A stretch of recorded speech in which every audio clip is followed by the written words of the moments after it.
Fala, meus irmãos, tudo bem? Estamos aqui para mais uma aula da nossa escola bíblica. Estamos estudando essa revista, o Evangelho de Marcos, que fala sobre o servo Jesus. E hoje estamos na lição de número 4, que traz o tema As Parábolas do Servo. E o texto áureo diz assim: Os que foram semeados em boa terra são aqueles que ouvem a palavra e a recebem, frutificando a 30, a 60 e a 100 por um. Marcos capítulo 4, verso de número 28. E a verdade prática diz assim: Fomos chamados para frutificar abundantemente no reino de Deus. A nossa leitura bíblica está em Marcos, capítulo 4.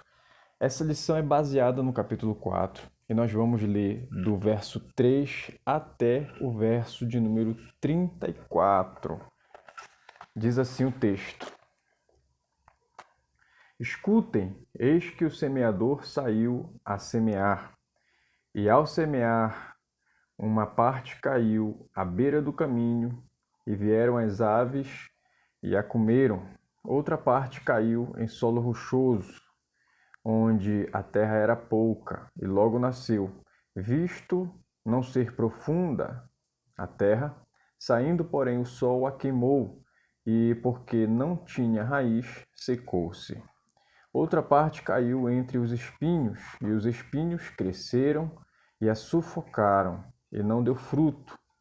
Outra, enfim, caiu em boa terra e deu fruto. A semente brotou, cresceu e produziu a 30, a 60 e a 100 por um. E Jesus acrescentou: Quem tem ouvidos para ouvir, ouça. Quando Jesus ficou só, os que estavam junto dele, com os 12, começaram a lhe fazer perguntas a respeito das parábolas. Jesus disse a eles: A vocês é dado conhecer o mistério do reino de Deus, mas aos de fora tudo se ensina por meio de parábolas, para que vendo, vejam e não percebam, e ouvindo, ouçam e não entendam, para que não venham a converter-se e sejam perdoados. Então Jesus lhes perguntou: Se vocês não entendem esta parábola, como compreenderão todas as outras? O semeador semeia a palavra. Estes são os da beira do caminho, onde a palavra é semeada. Quando a ouvem, logo Satanás vem e tira a palavra semeada neles. E estes são os semeados em solo rochoso, os quais, ouvindo a palavra, logo a recebem com alegria, mas eles não têm raiz em si mesmos, sendo de pouca duração. Quando chega a angústia ou a perseguição por causa da palavra, logo se escandalizam. Os outros, os semeados entre os espinhos, são os que ouvem a palavra, mas as preocupações deste mundo, a fascinação da riqueza e outras ambições aparecem e sufocam a palavra, e ela fica infrutífera.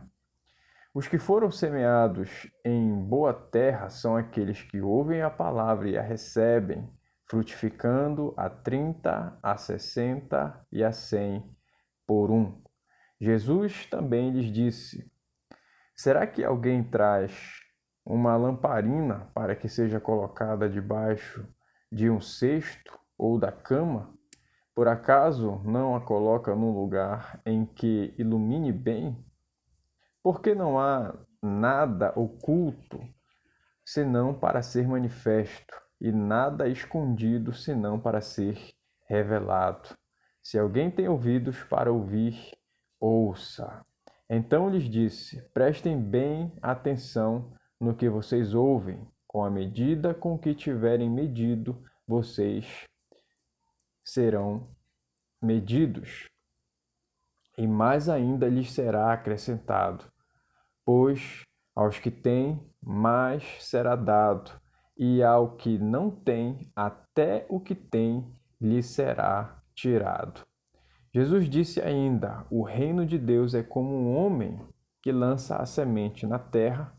Ele dorme e acorda de noite e de dia, e a semente germina e cresce, sem que ele saiba como.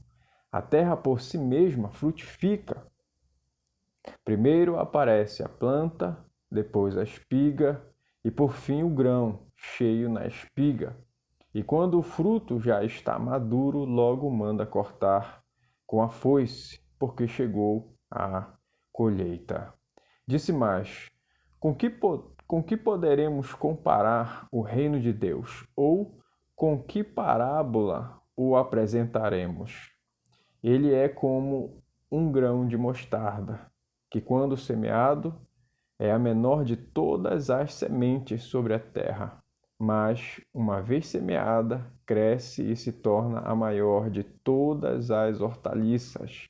Cria ramos tão grandes que as aves do céu podem se aninhar à sua sombra. E com muitas parábolas semelhantes, Jesus lhes expunha a palavra, conforme podiam compreendê-la. E sem parábolas não lhes falava tudo, porém, explicava em particular aos seus próprios discípulos. Amém. Até aqui a leitura no verso de número 34.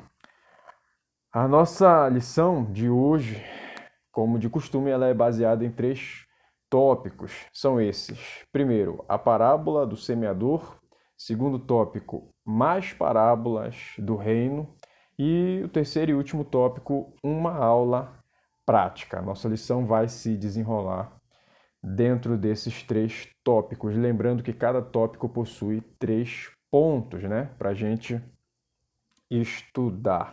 Antes de iniciarmos a aula, se inscreve aqui no nosso canal, deixa o seu like para nos acompanhar, para ser notificado toda vez que a gente postar um vídeo novo, tá? Assim que você se inscrever no canal, também ativa as notificações para você receber o lembrete a cada novo vídeo que a gente postar aqui no canal. Semanalmente postamos 2 vídeos, um da escola, 2 da EBD, né? Um da revista da PEC, Programa de Educação Cristã Continuada, e o outro da revista da CPAD, que nós vamos estudar sobre essa revista, não. Essa aqui, A Justiça Divina, a preparação do povo de Deus para os últimos dias, no livro de Ezequiel. Essa revista que eu estou colocando aqui na tela. Fora isso, nós estamos postando todos os dias um vídeo curto, pequeno, com uma palavra, um oráculo de Deus para trazer direcionamento e abençoar sua vida. Todos os dias nós estamos postando esse vídeo aqui, tá bom? Então precisamos da sua inscrição para que esse canal continue crescendo. E a todos que já são inscritos, muito obrigado, que Deus abençoe todos vocês. A lição de hoje é uma lição maravilhosa, rica em detalhes, e nós vamos, nesse momento, entrar na lição, porque, como foi bem dito aqui no verso de número... Cadê? 13, olha o que Jesus disse. Se vocês não entendem esta parábola, como compreenderão todas as outras? Então, o estudo dessa parábola, a parábola do semeador, ela é de fundamental importância para a compreensão de todas as outras parábolas, tanto no Evangelho de Marcos como no de Mateus e também no de Lucas.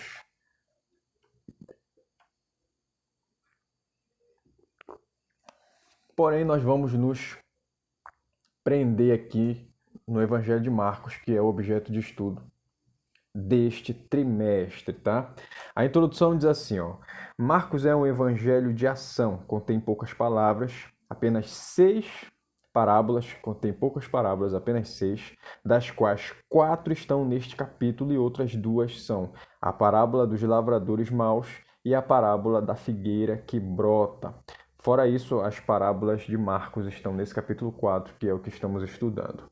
A parábola da semente, que cresce automaticamente, é exclusiva do livro de Marcos, que está no capítulo 4, que nós lemos do verso 26 até o verso de número 29. O primeiro tópico diz assim: a parábola do semeador.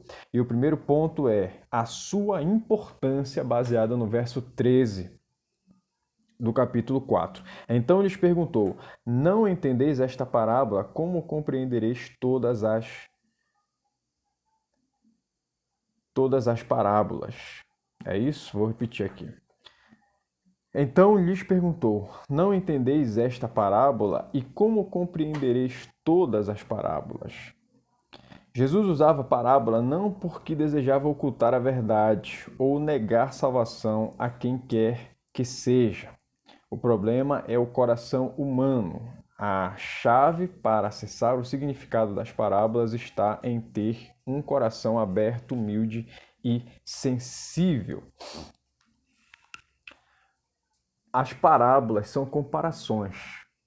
É algo para exemplificar. Seria uma didática para que as pessoas compreendessem a palavra de Deus. Então, a intenção ao usar parábola é exatamente simplificar, fazer com que algo difícil, um princípio espiritual complexo, seja simplificado ao cotidiano das pessoas para que elas possam compreender as verdades bíblicas, né? A verdade das Escrituras.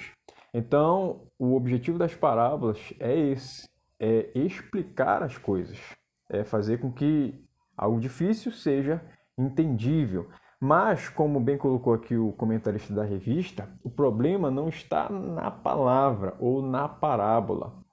O problema está no coração do homem, né? O problema está no coração do homem, no coração endurecido, num coração que é fechado para absorver a palavra de Deus. Então é necessário a humildade de todo aquele que deseja compreender a parábola, a palavra de Deus. Segundo ponto aqui é seu tema central. A parábola, ela tem um tema central. Diz assim no verso 4: e ao semear, uma parte caiu à beira do caminho e vieram as aves e a comeram. Então aqui, nesse ponto 2, nós vamos falar dos tipos de solo, que cada solo representa um tipo de coração, né?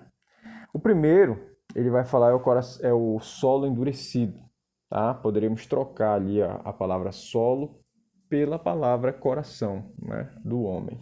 Mas vamos ler aqui o comentário. Nesta parábola, o solo representa o coração humano. A parábola do semeador ajudou os discípulos a compreender o porquê de Jesus não se impressionar com multidões. A grande maioria de seus componentes representa solo improdutivo. Então, o primeiro aqui é o solo endurecido. Olha o que diz aqui: bastante pisado pelos homens, porque é à beira do caminho, movidos por outros interesses, são indiferentes ou mesmo resistentes à palavra. Por isso, Satanás retira-lhes com facilidade a semente. Então, este solo aqui endurecido, ele não é um solo que está preparado para receber a palavra de Deus. Lembrando aqui que cada solo, né, que cada coração é de inteira responsabilidade do homem. Não é responsabilidade de Deus. O homem tem poder sobre o seu próprio coração. Isso é decisão própria, livre arbítrio recebido por Deus, dado por Deus, recebido pelo homem no Éden. Então isso envolve a decisão humana, tá? Então esse solo endurecido, nós poderíamos dizer que ele tem duas dificuldades. A primeira é que ele não está preparado para receber a palavra de Deus. E a segunda dificuldade é a palavra de Deus, quando cai ali, exemplificada, né, pela semente, Satanás facilmente rouba, tira a semente, né? O segundo solo é o solo pedregoso. É o verso 5, diz assim: até recebem alegremente a palavra, mas tudo não passa de ligeira experiência emocional. Logo, as primeiras aflições e angústias decepcionam-se com a vida cristã e desistem da fé.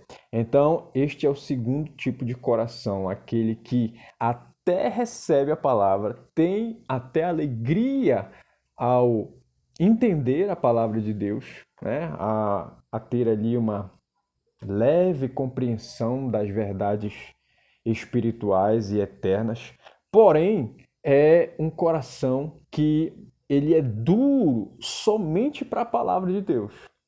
Para as adversidades, para as provações da vida, ele é mole. Então, ao primeiro obstáculo, a primeira angústia e dificuldade por causa da palavra, ele abandona a palavra, ele desiste da fé, ele renuncia a tudo aquilo que ele viveu e aprendeu de Deus por conta de dificuldades da vida. O terceiro é o solo espinhoso, né? Coração espinhoso, verso 7. Diz assim: eles recebem a palavra com alegria e até se firmam na fé, porém, preocupações mundanas disputam ferozmente pela atenção do seu coração. Porque aí vem riquezas, poder, fama e as demais coisas do mundo, né? Impedindo a geração de frutos. Então aqui nós compreendemos uma verdade, podemos extrair daqui, compreender a razão pela qual muitas pessoas que até recebem a palavra, que até compreendem, que até por um tempo permanecem fiéis a Deus, porém não conseguem crescer, não conseguem evoluir, não conseguem assim chegar a uma maturidade para poder gerar frutos. E a razão disso é exatamente o seu coração está dividido, ele está preocupado com as coisas desta vida. Obviamente que nós temos os nossos compromissos seculares, poderíamos dizer assim. Porém, todavia, nós devemos dar prioridade àquilo que é mais importante, que na nossa visão é o reino de Deus. É Deus e o reino de Deus, tá? Porque são coisas diferentes, né? Deus e o reino. Mas a razão de não gerar frutos é exatamente a preocupação com as coisas dessa vida. É até um contraste, né, com o coração pedregoso, o anterior, porque o anterior ele desiste da fé por causa das dificuldades da palavra. Esse outro aqui, o espinhoso, ele fica infrutífero, improdutivo por causa das coisas do mundo. Então, é algo avesso, né? Oposto. E o último é o solo fértil. Solo fértil são os servos corajosos e frutíferos que amam ao Senhor de todo o coração. Esses triunfam sobre o diabo, a carne e o mundo, os três grandes inimigos do coração humano revelados ao longo dessa parábola, né? Então, nós percebemos aqui que como o apóstolo Paulo diz, né, o vínculo da perfeição que nos faz triunfar sobre as demais coisas é exatamente o amor a Deus e a sua palavra, né? Então, a lição de hoje ela é extensa, rica em detalhes e a gente precisa correr para poder cumprir com o nosso tempo aqui. O terceiro ponto é a dinâmica do reino de Deus, baseado no verso 20. Os que foram semeados em boa terra são aqueles que ouvem a palavra e a recebem, frutificando a 30, a 60 e a 100 por um. Para o observador superficial, a parábola em estudo pode ser desestimulante. O semeador parece distraído, desperdiça sementes em locais não promissores, a semente parece frágil, depende das condições perfeitas de semeadura, o solo parece improdutivo, apenas 25% do terreno é, na verdade, apenas 25% do terreno é verdadeiramente cultivável. A parábola insinua a ação humana um tanto desordenada, até displicente, em meio a um cenário altamente adverso. tudo sinalizando para uma colheita desastrosa. Recorde-se que muitos tinham expectativas culturais e espirituais equivocadas a respeito do Messias. Aguardavam um rei conquistador, forte e poderoso que, comandando a ação militar arrasadora, enfim, libertasse o povo judeu da sua opressão romana. A parábola do semeador serviu como ferramenta pedagógica para corrigir expectativas irreais, apesar das circunstâncias desencorajadoras. A colheita é impressionante, frutificando a 100 por 1, ou seja, uma colheita sobrenatural. Então, isso aqui exemplifica quase tudo, né, a respeito dessa parábola aqui em questão, porque na perspectiva humana é algo que jamais daria certo, mas na perspectiva divina é algo que dá muito certo porque envolve o sobrenatural de Deus. Aqui encerramos o primeiro tópico, vamos para o segundo, mais parábolas, e aqui nós vamos falar sobre a parábola da candeia, baseado no verso 22, ainda do capítulo 4. Diz assim: pois nada está oculto senão para ser manifesto, e nada se faz escondido senão para ser revelado. Aqui fala mais uma vez a respeito de uma parábola, e a parábola é sobre a candeia. Aqui nesse contexto nós vamos colocar que a candeia pode representar os crentes, os servos de Deus. Então não podemos ficar ocultos. As nossas obras elas devem ser manifestas, pois nós fomos chamados para expressar o reino de Deus, para fazer com que o reino de Deus seja notório, visível, e assim as pessoas vejam as nossas boas obras e glorifiquem a Deus que está nos céus. O segundo ponto aqui dentro é a parábola da semente que cresce automaticamente. É uma parábola exclusiva do livro de Marcos. Diz assim o verso 27. Depois dormisse e se levantasse, de noite e de dia, e a semente germinasse e crescesse, não sabendo ele como. A parábola exclusiva do livro de Marcos, em certo sentido, dá prosseguimento à parábola do semeador. Em certo sentido, né? Porque aqui vai mudar o sentido das figuras, mas podemos dizer que, de certa forma, é uma continuação, sim. A parábola da semente aponta também para uma inevitabilidade da vinda do reino. O semeador semeia e depois só lhe cabe observar o natural desenvolvimento da sua terra. Tem um cara que fala aqui, ó, R.N. Champlin, afirma que nada pode resistir para sempre à força da semente, já que sua eficácia é assegurada pelo senhorio de Deus. Então, aqui vai explicar a respeito do poder da ordem, da palavra de Deus falada ali, né? Vou tomar aqui um pouco de café. Por quê? Porque nada é mais forte do que uma semente. Já parou para analisar isso? Por exemplo, a semente da mostarda, que vamos falar é a próxima, aqui no terceiro ponto. A semente da mostarda, se você plantar num lugar, numa terra fértil e jogar concreto em cima, ela brota. Ela racha o concreto e ela vem à tona. É algo poderoso demais.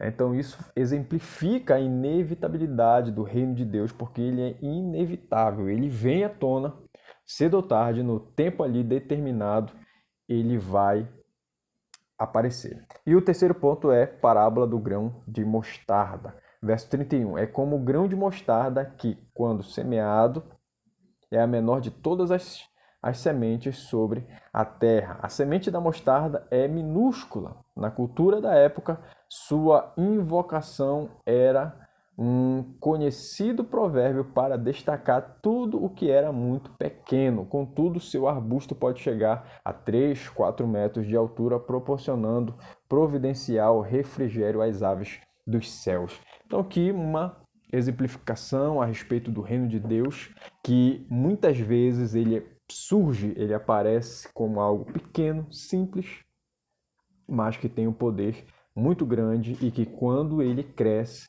ele se torna abrigo, né? Se torna provisão para todos aqueles que estão ao seu redor. E aqui encerramos então o nosso segundo tópico e vamos correndo para o terceiro e último tópico.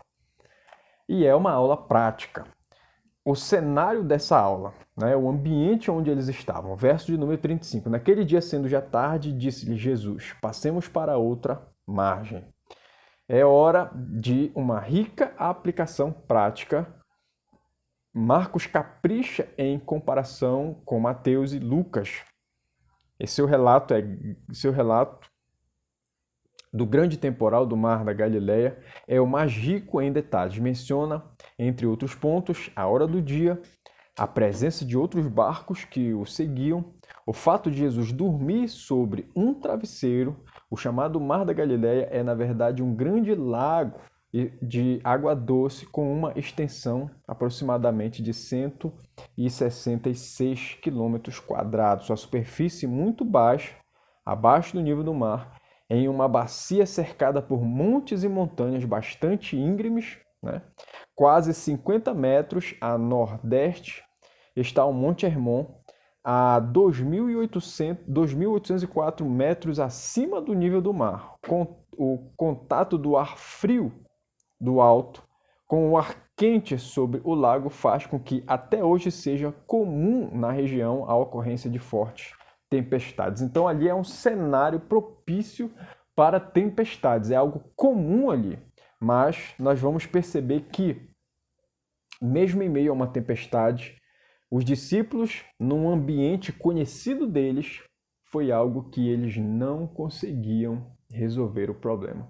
Então, muitas vezes aqui, uma das aplicações que nós podemos fazer desse texto aqui é que, mesmo a gente conhecendo o cenário, mesmo a gente conhecendo o mar, o barco, a arte de navegar, muitas vezes não vamos resolver. E a nossa confiança deve estar sempre em Jesus, que é o próximo ponto aqui. Confiança em Jesus, baseado no verso 38. Jesus estava na popa dormindo sobre o travesseiro. Eles o despertaram e lhe disseram: Mestre, não te importa que pereçamos? Foi o que eles disseram.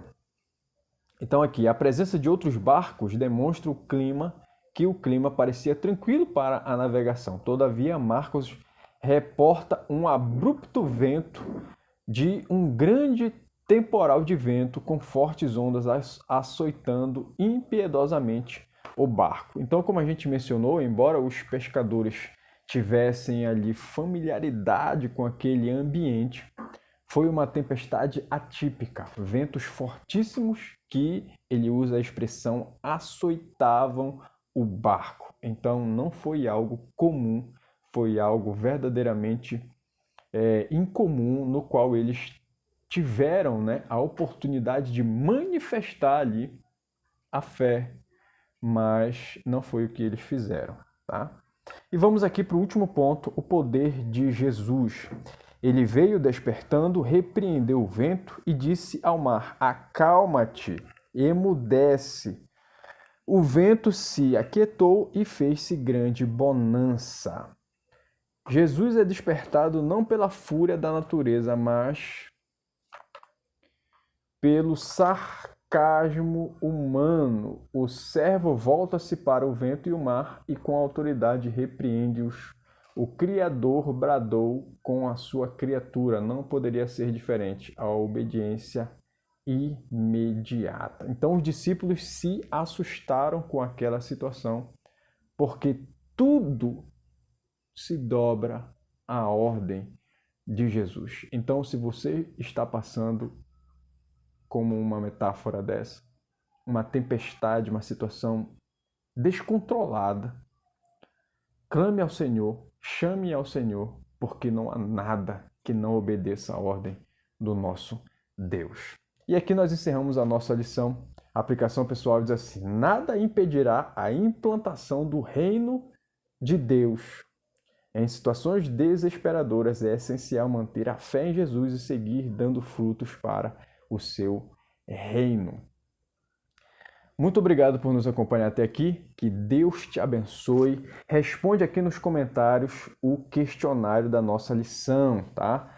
Primeira pergunta: na parábola do semeador, quem as sementes que caem entre os espinhos representam? Segunda pergunta: qual parábola é exclusiva do Evangelho de Marcos? E a terceira pergunta, a segunda lição: qual a extensão do mar da Galileia? Mais uma vez, se inscreve aqui no nosso canal, deixa o seu like e compartilha com seus irmãos, com seus amigos, as lições aqui do nosso canal, tá bom? Que Deus te abençoe e até a próxima aula. Fica na paz.